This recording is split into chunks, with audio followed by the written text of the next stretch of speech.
Welcome to Real People, Real Business. My name is Izu Nwachukwu, and this is my podcast.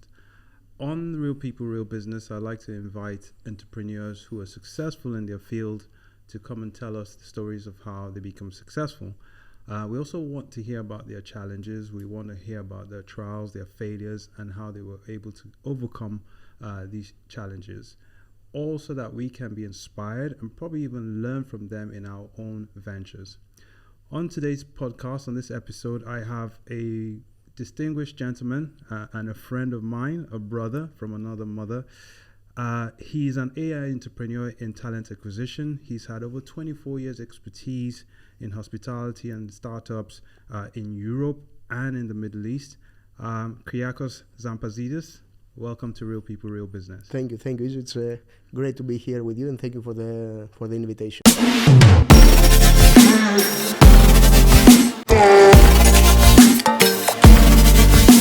No, absolutely, man. I know it's been in the making. We tried to get in a couple of times, but you were really busy setting up your latest venture, like us. But before we go into that, Kyriakos, I want to hear your story. I know you started out in F&B industry, and now you've fully pivoted to the talent industry. But what drove you into the F&B industry? You know, as a young boy, did you think I want to go into hospitality? Did you think I want to go into that kind of line of work? Why did you go into hospitality? That's very, very interesting. I think what really drove me to get into the hospitality was an interaction. The story goes like, when I was very, very young, the summer was very vivid kid. So the parents, in the summer, to get rid of me, they were sending me to my aunt. So my aunt had a coffee shop and a kind of a deli, back then. And I made my first coffee around 10 years old, I think. And I served it to the oldest man in the village. So when I served, he was above 100 years old. Oh, wow. So when I served to this grandparent the coffee, he gave me straight away, the coffee was 1 drachma back then, he gave me 2. I'm like, Grandpa, you give me too much. He said, no, you brought me what I want really fast. Fantastic. And this is hooked. So then my cousin had a tavern, I was a bus boy, that was how I was spending my summers, which eventually, when I was at the high school and then on the college era, I was making my living into restaurants, and this is how I got hooked with the industry. Okay. Great people, fantastic ambience. It was like we never worked, especially back then, hospitality was just making money and having fun at the same time. Fantastic. So it seems like you're a people person. You like kind of serving people and bringing them what they want quickly. What you just said, it's actually very, very true. This is embedded in me by now. So this mentality of bringing something that somebody wants, it's the whole essence of serving, right? And getting paid for a professional service. Yeah. So, and when you're doing this with people, for people, it's really, really great. Okay, cool. So, you started out in your village back in Greece, kind of organically serving people and sort of getting a taste of the F&B industry in your local area. But then you moved to the UAE and started with hospitality and working for some of the big chains out here. So my journey took me from Greece to the UK. Okay. So I started working in London for a year. Then I was headhunting to come here work for one of the most successful restaurants. And then again was the same mentality. I was start getting involved with pre-openings, which is the equivalent of startups on the tech world, which gave the ability to set everything properly from the beginning, set everything for success. And this is where I really start realizing that how the importance of people, so getting the right people can make or break the business. So, and this is how then, I'm grateful and I was lucky to be involved with the biggest pre-openings of the last decade, at least in terms of restaurants in Dubai, up to the level when I was running a big organization, 300 employees, 4 people on the HR, and then we started facing a challenge with talent. So it was hire, fire every 3 months, or people resigning, of course. So I want to get into that because just like you, I believe that people are very important to a business. They're the biggest asset any 100%. company has, right? I agree with you. It's what will make or break a company. But you saw this challenge with this sort of hire, fire, kind of rotating door of getting rid of people and just replacing them very quickly and not necessarily getting the right talent. And I see it across all industries in the UAE, and I think it has something to do with leadership, if you ask me personally. But in your field, while you were in the F&B hospitality industry, what was the reason for that? Why were you seeing this kind of high turnover of people leaving or being fired? I think, this comes with later knowledge. After we studied and we researched, and obviously when we launched our startup and later on our AI business, is the skills mismatch. Right. So there's certain ways of people hiring. There's certain strategies, certain principles. So in the hospitality industry, it was everything about the person fitting based on experience. But and some other factors. Yes. Yeah. So it's what we've seen later on, and is validated studies all over the world now. Hiring based on experience is not the ultimate predictor of success. Meaning, maybe you can go and get the person from the best company, tech company, restaurant company, you name it. This doesn't mean in your business it will be your superstar or will be successful, because maybe your requirements on the competencies that you're looking for, this person doesn't have it. So it's this is where we identify the big gap on how to hire for success.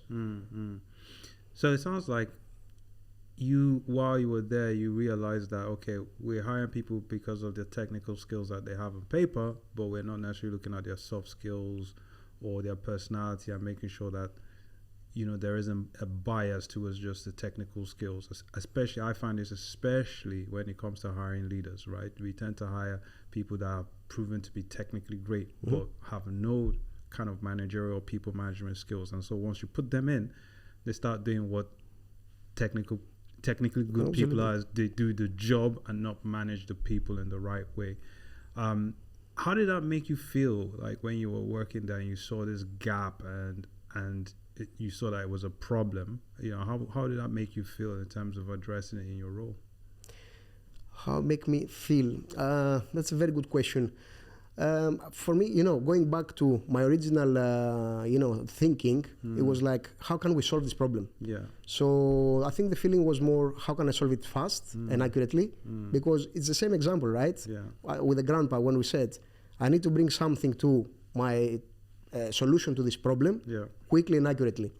So, and this is where we start, start exploring ways, started my research, and this is when we landed with our science team, which is based out of Harvard, to come and solve this problem. So, and to solve this, we identified another problem. Okay. So all this mismatch and everything relating to, high turnover, and of course other as we go through the funnel, as we go through the spectrum of because the spectrum of talent management is the human bias. Right. We are hardwired with 200 biases. This is who we are. Okay. We are like this. Yeah. So when we see someone, in 3 seconds we have made the choice already if we like the person or not. So, but what if our talent, our next top performer, is not someone that we like or we don't like? And vice versa, right? Let's say we hire the person we like, and after 3 months, it's not really the person we thought he or she is. And this is where we want to build bias-free AI. Right. Okay. So what this gives us? A more objective results to make better decisions. Yeah. Okay. Cool. So you started out in F&B in the UAE, in Dubai. You've been very successful launching quite a few restaurants. You spotted the gap in terms of how talent is being hired, and you decided to do something about it. But I know, from talking earlier, that when you started to your venture to do something about it, you started as a hobby. So I think you thought, okay, this is something on the side I'm going to be working on as a hobby, in your own personal time to solve it. So tell me what that was like, and when did you decide, okay, I'm going to take this hobby and make it something serious? So we started. I've started around 2017. Then ran for 2 years. Researching, identifying more. But I was getting hooked with the problem more and more and more. Because it wasn't that okay. We found the solution and that's the solution. We're gonna save the world. We will keep finding more and more, angles until we finally go to the root of the problem. And then we will start giving the platform for free, helping friends, helping people that I knew. And we start seeing some demand. I'm like, okay, maybe this now is time to turn into the business. So launched on Q4 2019 with a massive success on January 2020. And then this success and joy lasted only for 2 months because on March we had the lockdowns. Yes. And this is a completely different story and journey since then. I want to go into that. Okay. I want to go in at a deeper level. So, you started your venture, Lycos, as talent, as a hobby, right? And then when you got into it, you launched it, it became successful. You saw a very good success within 2 months. And then, like many people, COVID came and devastated their business. What was going through your mind? I've just started this business. At that time, had you quit your job? Had you moved into this full time? Yeah. So you now quit your job, moved into it full time. Had 2 months of success. COVID came, devastated the world. What was going through your mind? What was going through my mind was COVID was a disaster for everyone. That's undeniable, and it was something unprecedented. We had no experience how to navigate this. But I think when you are already on the exploration path, we keep exploring things. It doesn't really matter what will come against us. And of course, we had the thoughts from the business perspective because I had the studies from all the big fours. It will be a V curve, a U curve, or a W curve. I'm like, okay, everybody's getting fired. Maybe there is an opportunity. 6 months, 12 months, everybody will be hiring. And I was thinking that, okay, let's go and build more. Because if I had a success for a month, back then we had 3 models only. Yeah. 3 models. We were predicting only frontline, leadership, and sales people. We went and we built 120 models, thinking that the hiring will start in 6 months, 12 months. Let's give the opportunity to both companies and candidates to make better placements. Because and that was also one of the original thinking. I've read somewhere that 80% of the people that are unhappy in their jobs, which is another. It's if we really think about it, many people are suffering. So we thought, how can we add value to both? Yes. Company, you make better hires, people staying longer, you produce what you want. The candidates, they get better value because also for the candidates we have a few things. We give them back some feedback, what is their strengths, some coaching tips. We want to add value to both. So we thought, market is opening, we'll have a fantastic business. Yeah. So the success will continue logically. Yes. But it didn't happen, of course. Right.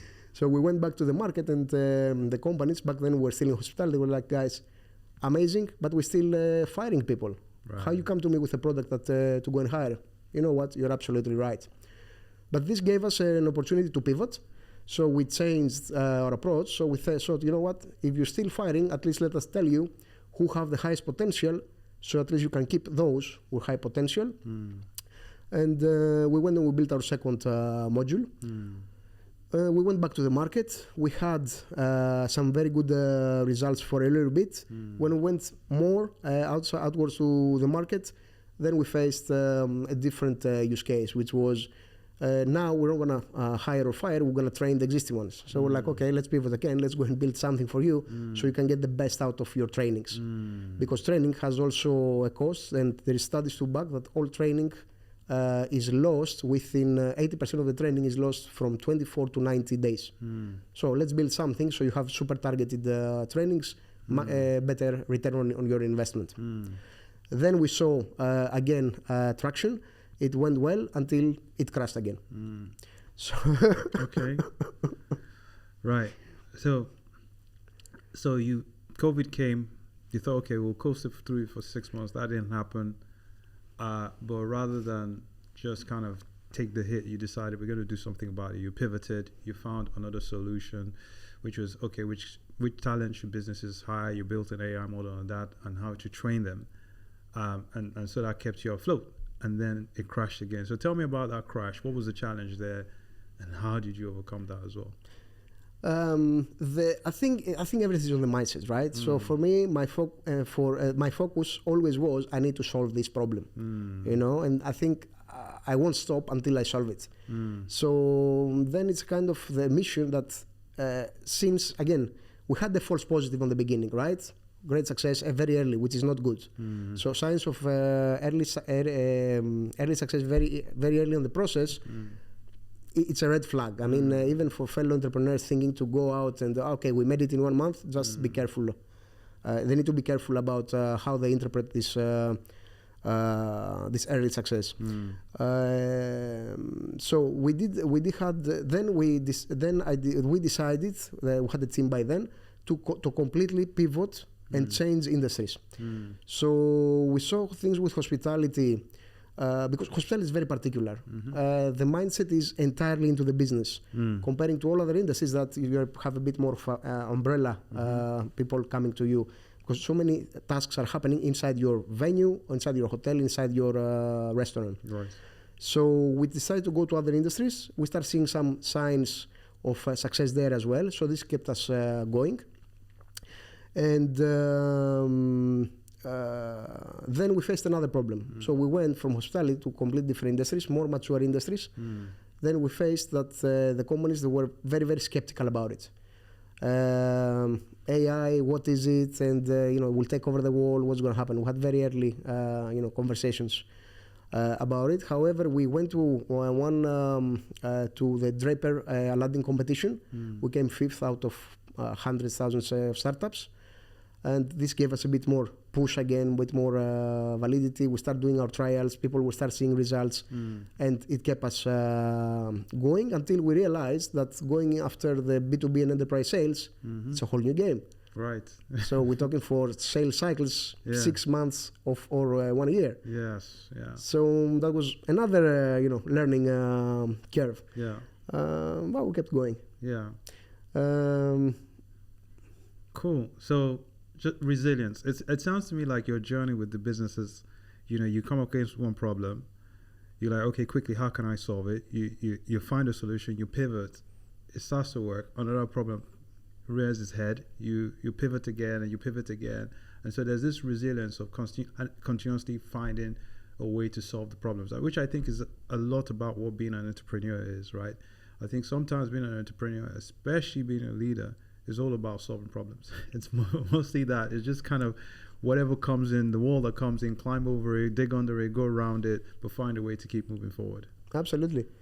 You cannot, I think it's common knowledge now, there is no success without suffering. I think that all the great entrepreneurs, all of them being through a suffering journey. Yeah. There is nothing set in stone. There are no really, rules. We have guidelines, but how the journey of anybody will be different. So we see this even when we apply solutions. Every company is different. They have different objectives, different goals, they're in different stage of growth. They have different challenges. So let alone being an entrepreneur, on your first steps, what's going to happen there? Yeah, absolutely. So if the mentality is not to give up, and with the first challenge, this isn't going to work. Most likely nothing will work until it works. So before we go into you telling us a bit more about Lycos and what Lycos does in detail, who's going to benefit from it, I want to just touch one last time on your entrepreneurship journey. You've been doing it for a number of years now. But how was it? Did you find that it was a lonely journey? I know you have some partners, but did you find it? Because when I speak to some entrepreneurs, they say, listen, it is a lonely road. It is not glamorous. It is not like the TikTok videos that you see. I made my first million when I was 16. I bought my first Lamborghini when I was a baby. It is a lonely, challenging, difficult road, and sometimes it can be scary. Did you feel that way throughout the years that you were setting up this business? Of course, I will 100% agree with fellow entrepreneurs. I mean, this is how it is. It is a lonely journey. It is a different mindset from living a corporate world, from living someone that secures your salary to go all alone. Even forget the COVID and the ups and downs, whatever we experience, which is make it far more harder. It's a different mindset. So it's there needs to be a transition on the thought process of having someone taking the risk for you on when you taking all the risks, and you need to be from the bottom until the top. You need to make all these decisions and trying, keep innovating, and keep trying and keep failing forward, as the great Steve Jobs said. Failing forward. So fantastic. There's no other way, I think. Yeah, I appreciate that. Thank you, Kyriakos, on that. So let's go into Lycos Talent. What is Lycos Talent? What is the AI? What does the AI do? Who's going to benefit from it? If I was a potential client, how would you sell it to me in the most simplest ABC terms that I can understand what your business brings to the world? So Lycos Talent is a talent management platform to hire. I mean, this is how on the short version, to go and hire high-performing salespeople with bias-free AI. Okay, fantastic. That would be our elevator pitch, if you want. So I'm guessing, like, if I was a CHRO, a HR manager, an ops manager, operations director, this is the kind of tool that would benefit me and my company to hire the right people. And so how do you work with companies on this? Do you have to train them on your AI? Do you have to go in and consult with them and be an advisory to them? Or is it just simple, go onto our website and put in the details and you get the information that you need? That's a very good question. So the way we work with our clients is more like a partnership, especially now on the very early stage, because AI is undergoing under a massive transformation.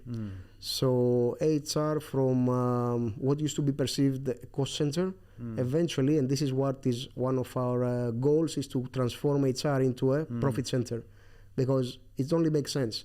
Hire the right people will bring you back, they will achieve the targets. Consequently, they will.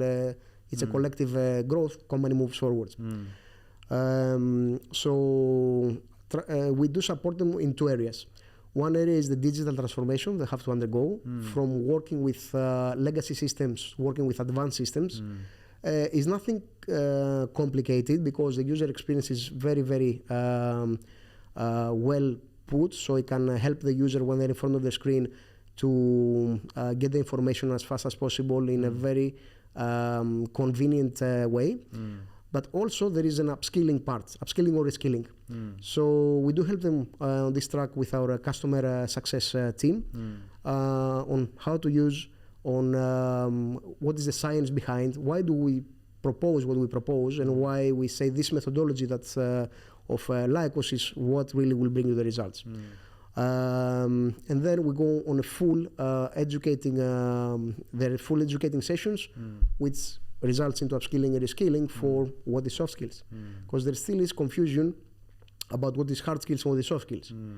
To give you an example, we cannot teach anyone computer science if they don't have analytical and quantitative reasoning, and vice versa. If someone is very, very good technical on the computer tasks, programming, whatever is there, means this person has analytical and qualitative reasoning. So we do measure 40 soft skills, 50 psychological traits, and more than 20,000 technical skills. So all these things become one model, which we help our clients to understand how this model thinks. So when the results are coming on the screen, they know exactly how to pick and choose the person that's matching their criteria. Yeah. And you mentioned it's bias-free talent acquisition. How are you? So what bias are we looking at here? And how are you kind of taking the bias out of that process? Very good question. So the whole study done by our science team. It requires a lot of testing behind going and programming machine learning. And where we go on in the architecture, there is when you're programming machine learning, we do include the biases and how we will avert this from the results we're providing. That's why AI is not a technology that you see. It's an embedded technology. So there is a lot of work on the background, a lot of processes to come and give us the results. And what we also claim to have, that is bias free, because before we give any results, we know that AI has already cleaned up, to put it very simply. So it's virtually there's no adverse impact against any legally demographic protected group. Okay, fantastic. That's good. That's good to know. As someone who, for me, I always want to champion diversity and equity. So it's good to see that you're building a tool that actually seeks to remove this from the hiring process. Because, like you said, we're all biased. If we're not checking ourselves, if companies don't embed that culture of their HR or talent acquisition to really check for biases, it will become at the very least a blind spot, and you tend to see people hiring people more like them, or like you said, people they like. So I'm glad that you're doing this to solve a problem in the world. So my final question on your business. So what's next for Lycos Talent? Where do you see Lycos Talent in the next 5-10 years? Where do you want it to be? If you could achieve anything, what would you do with that? Look, that's looking so far ahead into the future. It's quite difficult to answer, considering the transitions we're facing in technology right now, because you have a transition on how we compute. So we have new computers coming up, and there is a transition on the architecture, start building with AI, meaning in the next 5 to 10 years, we'll see completely different things. For me, it gives me the same sense of the way we were seeing computers and the internet back in 1995, because technology was always my passion. Yes. I had a computer when I was 12 years old. Fantastic. So I was always into it. So that's why, and this is where in the integration, if you want, from hospitality, hardcore operations, use technology to go and find the right people. Yes. I feel like we are on the same stage when we tried to connect back in 95, 98 with the 56 megabps modem. Yeah, right? That screeching sound. And where we are today, exactly. Yeah, we're on steroids today compared to back then. So the AI impact will be, they expect to be some industry leaders that will be 40 times that. So it's very, very difficult to come and say where I want to be. We know for a fact that AI we will enhance and enable all the businesses. There is new AI focused infrastructure coming up, which again will accelerate everything, what we build and what solutions, how quickly we can launch solutions and be very, very targeted. For Lycos, we want to be part and be a leader on this new era. We do believe technology can help us add more value to the people, and this is actually what we've built, and this is what we keep evolving. We believe on AI-powered talent, people-led success. So for Lycos, I mean, this is the vision, to go and build these tools where company and people can get the best out of their working lives, if you want. Fantastic, great. Okay, so going into the final segment of our chat. This is the segment on sharing your wisdom, right? So I have three questions. I have 3 questions for you. And so the first one is, what's the most surprising fact that you've learned about yourself? The second is, what do you consider to be successful? And the third is, if you could give any advice to people who are starting up their enterprise right now, or in a similar position to you, where they've maybe been running it for a few years but want to scale up and want to move the business forward, what advice would you give them? So let's start with, what have you learned, the most surprising thing you've learned about yourself? The most surprising thing I've learned,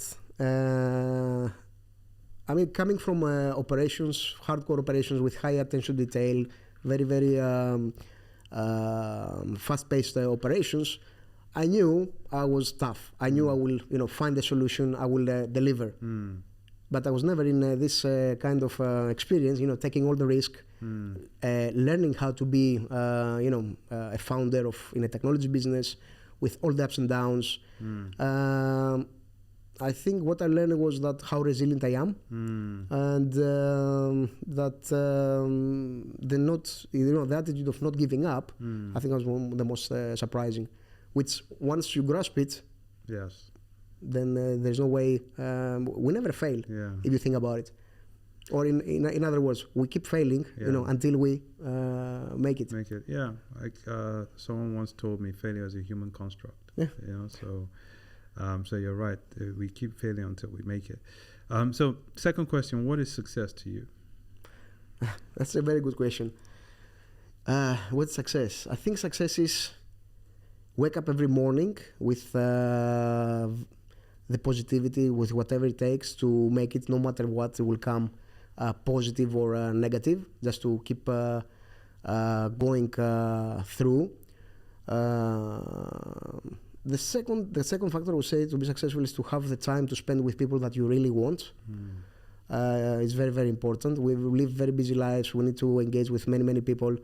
So having the time to spend with people that you really want, it is a success. Yes. And last but not least is to make money while you sleep. Make money while you sleep. I think that's for me the tree of success. Fantastic. Great. Okay, and if you were to give someone else an advice on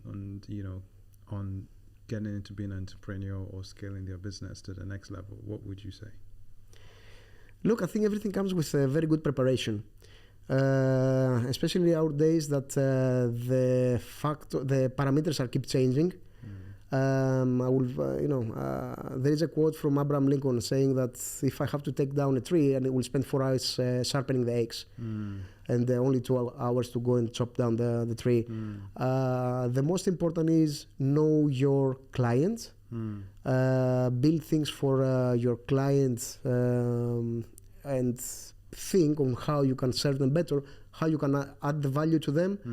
And take their perspective. I think that's the only way to deliver and make value and build a good business out of it. So basically, prepare, and know your client or know your market. 100%. Fantastic, and then build something that they need. Fantastic, Kyriakos. Thank you so much. It's been a pleasure seeing you again and catching up with you and really hearing your story and how you got to where you are today. Thank you so much and appreciate it. It was a pleasure indeed. Very good to see you, and good luck with what you've done. It's really amazing that you can have people like you and help us tell our stories. Absolutely. So thank you very much for having me. No, it's my pleasure. Thank you very much. Thank you, brother.